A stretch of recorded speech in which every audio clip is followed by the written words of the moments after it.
Fala pessoal, tudo bem? Francisco do canal Mente de Holder aqui. Se essa é a sua primeira vez no canal, muito prazer. Eu trago conteúdo sobre finanças e investimento a longo prazo focado principalmente numa estratégia de longo prazo, onde a gente carrega os ativos por um longo período de tempo, onde a gente mantém as nossas posições, onde a gente investe em negócios. A gente compra as ações, mas a gente investe em negócios. Então, se esse conteúdo te interessa, eu já deixo o convite, te inscreve aqui embaixo no canal, deixa o like, ativa o sininho para receber tudo em primeira mão. Hoje eu quero falar sobre um dos cases recentes de eletricidade aqui no Brasil, de energia elétrica. Vou falar um pouquinho mais da Neoenergia. Tem potencial? Não tem? O que está acontecendo com as aquisições? A companhia performou muito melhor que o Bovespa recentemente e tem muitos projetos em andamento. Então, vamos passar a vinheta e logo mais eu trago todos esses pontos em relação a essa elétrica para eu te ajudar em relação a tomar a decisão. Fica aqui comigo até o final, onde eu vou passar todos esses pontos. Vamos lá!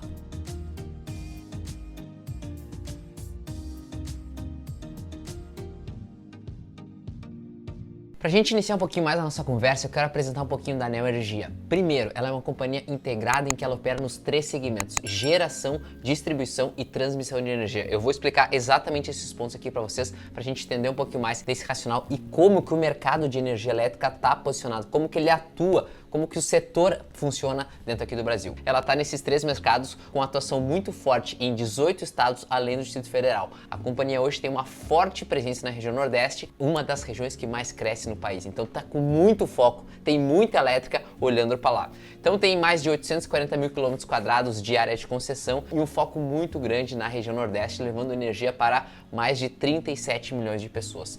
Então, esse é um dos principais pontos onde a gente vê principalmente a história da energia, onde ela atua e as principais regiões em que tem operação. Lembrando aqui que dentro de geração, as geradoras são as empresas responsáveis pela produção de energia elétrica para as distribuidoras. Depois a gente tem a parte da transmissão, ou seja, pega energia elétrica da geração e aloca para a distribuição. Então, as transmissoras, elas fazem esse caminho de levar a energia de um lugar para o outro. E depois a gente tem a parte da distribuição, que são as empresas responsáveis por levar a energia até o consumidor final. Então é importante a gente ter um radar desse cenário para entender como que funciona cada um dos cases. A Neoenergia, ela está presente nessas três frentes. Importante esses casos, até porque dentro do setor de energia elétrica no Brasil, as empresas listadas na B3, geralmente elas têm uma operação só. Ou são só geradoras, ou distribuidoras, ou transmissoras. Então essa questão da Neoenergia é um ponto super importante em relação à capilaridade das receitas. Então, para a gente entrar aqui nos números, principal ponto assim, a Neoenergia, ela fez o IPO recentemente, faz mais ou menos um ano que a companhia fez o IPO, e aqui eu vou trazer um pouquinho mais dos números.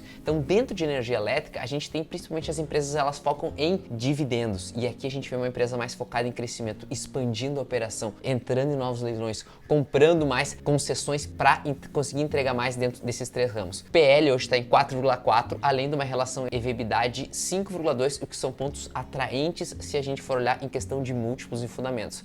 Da mesma forma, a companhia hoje opera numa relação de dívida líquida EBITDA perto de 3, 3,2, ou seja, um pouquinho alta, mas nas elétricas a gente aceita um pouquinho mais desses casos, principalmente porque as companhias operam com a RAP, que ou seja, receita anual permitida. Então, em tese, elas têm um direcionamento já de quanto elas terão de receita, de faturamento nas suas operações. Da mesma forma, a gente tem aqui que a companhia ela tem os EBITDAs crescentes ao longo dos anos, assim como margens atraentes. Não são as melhores margens do setor, a gente tem companhias de energia elétrica que têm melhores margens aqui na B3, mas são margens atraentes se a gente for olhar a questão da operação e o setor que está inserida. Também, eu trago aqui um pouco mais da performance das ações desde o IPO. A gente está mais ou menos com 13% de valorização desde o início do IPO e, se nós formos comparar com o Bovespa, a companhia está performando 4,6 no último ano, assim como uma redução de menos 9 no Ibov. Recentemente a companhia começou a performar muito bem. Tem uma série de fatores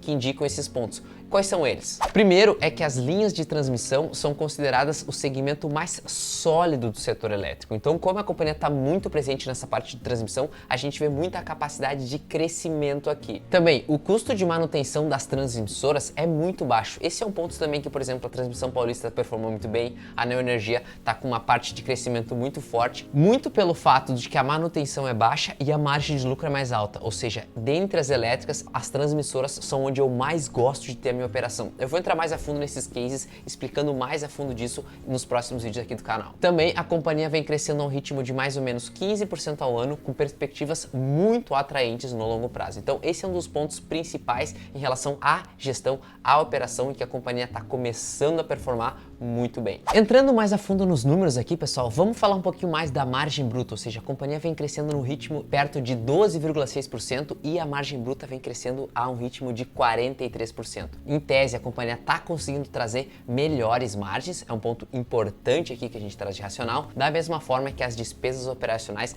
numa companhia de crescimento, numa companhia de expansão, a companhia está conseguindo fazer uma contenção em relação às suas despesas. Elas aumentam, claro, ao longo dos anos, principalmente pela parte inflacionária, mas a gente vê um controle muito forte em relação a esses casos onde eu grifo aqui na tela. Da mesma forma, historicamente, a companhia vem crescendo a um ritmo EBITDA muito forte, mais ou menos 21% desde 2017. Isso indica o quê? Geração de valor, EBITDA, a companhia está trazendo o crescimento da operação, geração de valor, são pontos importantes. E uma das coisas que eu sempre falo aqui no canal, lucro líquido, isso é muito importante. A gente vê também o aumento forte da lucratividade, crescendo a um ritmo de 74,5% dentro do lucro líquido, ou seja, a tendência é que a companhia entregue 2021 seja o melhor ano da história da companhia desde o início da operação, principalmente nos termos de lucratividade. São pontos importantes para a gente ter no radar, principalmente porque o setor elétrico ele tem uma resiliência, ou seja, ele tem uma certa atratividade em períodos inflacionários, e a gente vê muito claramente isso em relação à neoenergia. Pessoal, se esse conteúdo está te ajudando, o feedback de vocês é muito importante. Deixa o like aqui embaixo, te inscreve no canal, ativa o sininho para receber tudo em primeira mão, onde eu trago 2 a 3 vídeos por semana, mais lives, estou sempre presente aqui no YouTube para poder te ajudar em relação à gestão, à decisão dos investimentos. Então, o feedback de vocês é muito importante. Se esse conteúdo está te ajudando, te inscreve aqui embaixo no canal, deixa o like, ativa o sininho para receber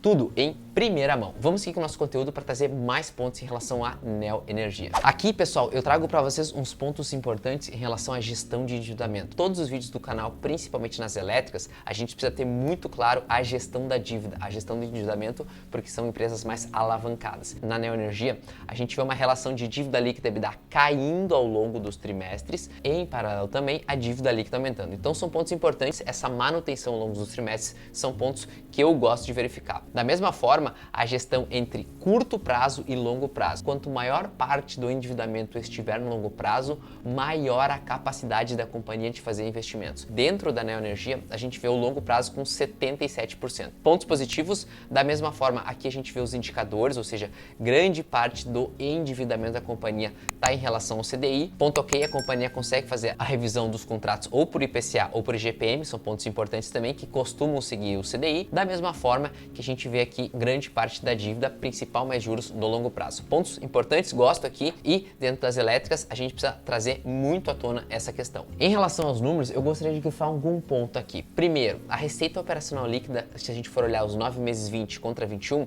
cresceu 41%. Ponto importante, da mesma forma que a margem bruta cresceu ainda mais, ou seja, a margem bruta cresceu 43%, assim como o EBITDA 69%. Mas pasmem, a receita cresceu 41% e o lucro líquido cresceu 81%. Então são pontos importantes em relação à gestão da operação. A gente vê crescimento de EBITDA, assim como crescimento de lucro líquido.